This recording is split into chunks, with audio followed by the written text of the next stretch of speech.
comité FGT de la Seine-Saint-Denis regroupe et fédère 180 associations sportives et 14 000 licenciés. Nous développons avec nos clubs plus de 50 activités physiques différentes, dont une vingtaine en compétition du niveau départemental jusqu'au niveau international. Nous agissons sur une politique de formation ambitieuse et soucieux de répondre aux besoins de la population et des personnes les plus éloignées de la pratique sportive. Nous mettons en place un plan de féminisation, une politique de développement des pratiques sportives partagées entre personnes en situation de handicap et valides, une politique de développement du sport santé dans une logique de prévention et de lutte contre la sédentarité, de développement des pratiques sportives pour les seniors, de développement des pratiques sportives en plein air, dans l'espace public et en pleine nature. Dès la levée des restrictions, la FGT 93, ses clubs et ses commissions sportives ont organisé de nombreuses initiatives. Comme un symbole, c'est avec le Festival départemental des pratiques partagées que nous avons repris nos activités, suivi du festival début juin. Tout l'été, nos dispositifs permettront de pratiquer gratuitement de nombreuses activités physiques, sportives et artistiques. L'été se clôturera avec Nage ton canal le 28 août et l'inauguration de nos futurs locaux, situés juste derrière moi, le 18 septembre. Nous vous y invitons toutes et tous et vous y retrouverons avec grand plaisir.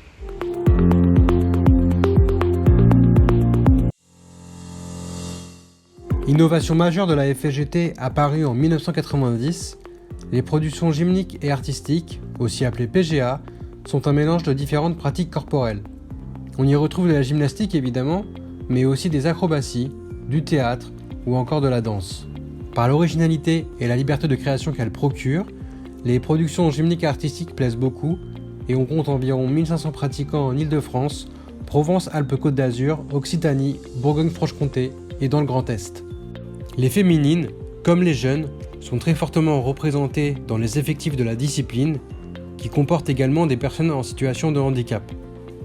Pendant l'année, chaque club crée des productions qui peuvent être ensuite réalisées lors de festivals ayant pour objectif de faire découvrir les PGA, de se produire en public et bien sûr de passer de bons moments sous le signe de la convivialité et du partage.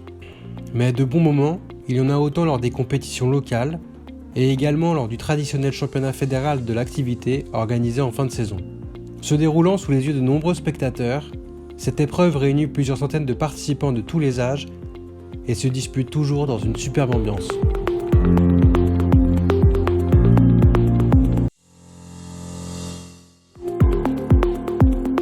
C'est un tout petit collectif qui vient de se créer.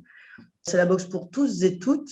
Tout le monde est le bienvenu. On met un point d'honneur à ce que ce soit mélangé, mixte et que tout le monde puisse venir essayer et que ce soit accessible aussi financièrement. On a commencé, on n'était pas nombreux, on était 3 et maintenant on est arrivé à au moins 30 adhérents alors qu'on n'a même pas encore notre salle et qu'elle va être inaugurée très prochainement. Donc on attend la suite avec impatience.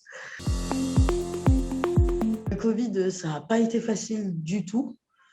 Là, maintenant, ça commence vraiment à aller beaucoup mieux depuis le début du déconfinement. C'est super de se retrouver, qu'on soit enfin tous ensemble à l'entraînement pour fêter tout ça. On a un grand événement qui arrive. C'est une soirée le 26 juin en soutien aux travailleurs sénégalais du foyer Adamo Zocola. Ils sont en lutte parce qu'ils veulent les faire partir de leurs locaux. Et nous, la CGT, on les soutient beaucoup. Donc, le 26 juin, à la Bourse du Travail, on vous attend à partir de 18h pour une soirée de folie, boxe et lutte.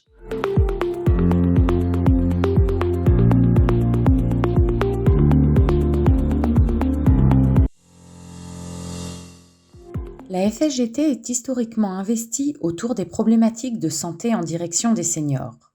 Les vidéos Magim au quotidien permettent de s'approprier et d'intégrer ou de réintégrer à son hygiène de vie, et notamment après de nombreux mois d'arrêt, des exercices simples et ludiques à faire chez soi en toute sécurité, sans contrainte de matériel et d'espace. Nous avons souhaité dessiner les contours d'activités physiques adaptées aux besoins de chacun, qui engendrent véritablement des effets positifs avec une pratique régulière, autonome et responsable. Ces exercices sont les parfaits compléments de vos séances d'activité encadrées que vous avez pu reprendre depuis quelques jours au sein des associations sportives.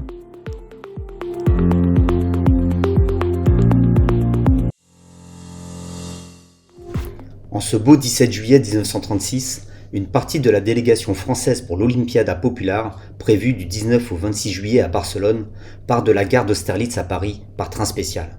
Cet événement s'inscrit dans la foulée du mouvement de boycott des Jeux Olympiques de 1936, organisé à Berlin, jeu de la honte au service du racisme et de l'antisémitisme du régime nazi. En appui sur une proposition venue de Catalogne, le mouvement sportif ouvrier et l'ensemble des forces progressistes dans le sport se lancent dans la tenue d'une Olympiada porteuse de valeurs universelles et ouverte à tous les niveaux de pratique. En France, la FSGT porte haut cette Olympiade populaire et s'occupe des sélections, par exemple à Pershing à Paris le 4 juillet 1936. 1200 Français et Françaises arrivent donc à Barcelone pour concourir au milieu de 6000 athlètes de 23 délégations, dont celle des immigrés juifs. De nations sans État comme le Pays Basque et sa pelote inscrite au programme, ou soumis au colonialisme, Maroc, Algérie. Mais les Jeux ne se tiendront pas. La veille de leur ouverture, le putsch militaire de Franco éclate contre la jeune République espagnole. Au cœur même de Barcelone, l'heure des armes a sonné. Des sportifs et sportives reviendront se battre aux côtés des républicains, quand en France, la FSGT n'aura de cesse d'organiser la solidarité.